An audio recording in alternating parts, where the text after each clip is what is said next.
Thank you. Ladies and gentlemen, members of the fourth estate, good morning and karibuni to this press conference. Today, I have invited you here to witness one of the first major interventions that we have undertaken in fixing our health care in Narok. During my campaign, I made a formal pledge and promised to the great people of Narok County. I made it clear that my government will upgrade and rehabilitate our healthcare facilities to ensure cheap and affordable healthcare for all. Today marks the first major steps towards fulfilling this promise. Previously, the allocation for medical supply from KEMSA was kept at about 40 million Kenya shilling. My administration has increased this allocation to 90 million so as to bring to an end the perennial problem of shortage of medicine in our hospital and healthcare centers.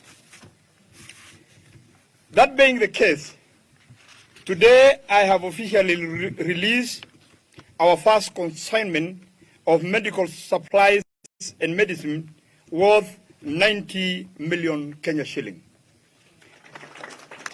The consignment is headed to our 93 dispensaries, 25 health centers, 4 level 4 hospitals, and our level 5 hospital here in Narok.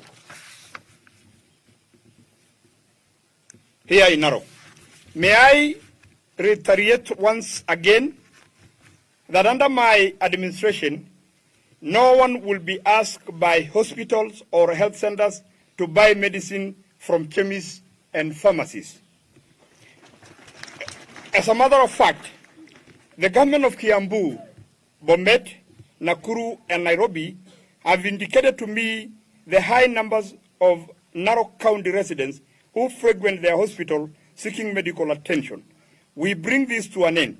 We are making possible for our people to access medical care with our own county.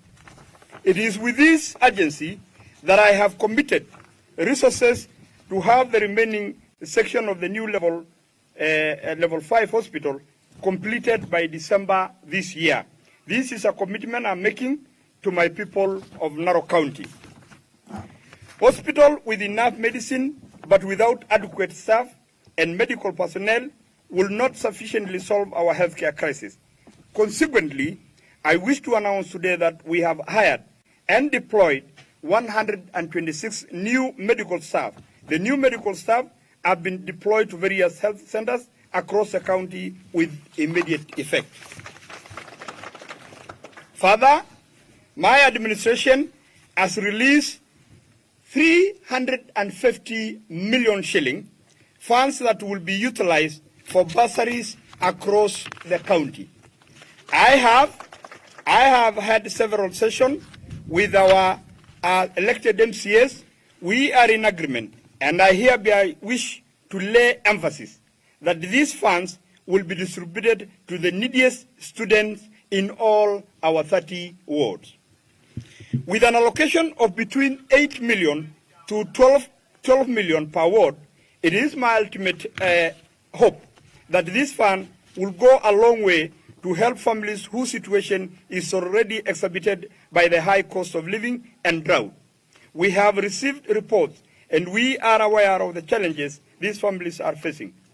This is the support we are giving to those parents who have to sell their livestock and little food they have so as to pay school fees. Working closely with our MCAs, who are the patrons, the process of distributing these funds has already been set in motion by the ongoing creation of committees at the ward level, even to the smallest unit of administration, normally called vijijini. The fund shall be distributed once a year. We will work to ensure all cadres of students and groups, secondary schools, tertiary institutions, and universities are beneficiaries. Additionally, my administration is currently working in earnest to service the available machineries and road equipment so as to enable us to immediately embark on upgrading and maintaining existing roads network. I have committed funds towards the purchase of new equipment to enhance capacity. I have today made changes and instituted a reorganization within my government. To that end, we have had a mutual consultation with the current County Secretary, Elizabeth Lolchoki, who has asked to step aside to pursue other personal matters. And in consultation with the County Public Service Board, together with the County Assembly Board, we have requested the secondment of John Twea to act in the position of the County Secretary until the position is substantially filled. The current CC for Environment, Mr. Job Kiapi, and the Health CC, Mr. Morgan Sloma, have been deployed to other stations to hold other responsibilities within the county government. Ladies and gentlemen, following my assumption to the office of the governor on the 25th August 2022, I have had the opportunity of consulting and engaging with many people across county who will wish to offer themselves for services. Accordingly, in compliance with the provisions of Article 198 of the Constitution of Kenya, on this day of the 12th of October 2022, I hereby nominate for appointment the following person as county executive members in the county government of Narok. The county assembly is mandated by the law to fet these names of appointment. I have therefore dispatched a letter to the Honorable Speaker, who is behind me, Mr. Davis Solian, notifying him of the same. These are the names of the nominees with the respective department. 1. Finance and Economy Planning, David MUNTET. Trade, Cooperative Development, Tourism, Wildlife, Johnson SARANI SIPITIEK. Agriculture and Livestock and Fisheries, Joyce Keshe. Education, Youth Affairs, and Sports, Gender, Culture, Social Services, Robert Akei Simutua Rotich. Lands, Housing, Urban Development, Sereti Vivian Mbeti. Public Works and Transport, John Gatua. Information, Technology and Government, Linus Nairimo. Public Service Management and Labor, Josephine Chemngetich Ngeno. Public Health and Sanitation, Anthony Senchura Namunkuk. Water, Energy, Forestry, Environment, Natural Resources, Rotich Kiplangat Joanna. With the great task ahead of us, I wish to take this earliest opportunity to urge the Speaker and the members of the County Assembly to expedite the process of vetting so as to allow the Narok County government to commence operation as soon as possible.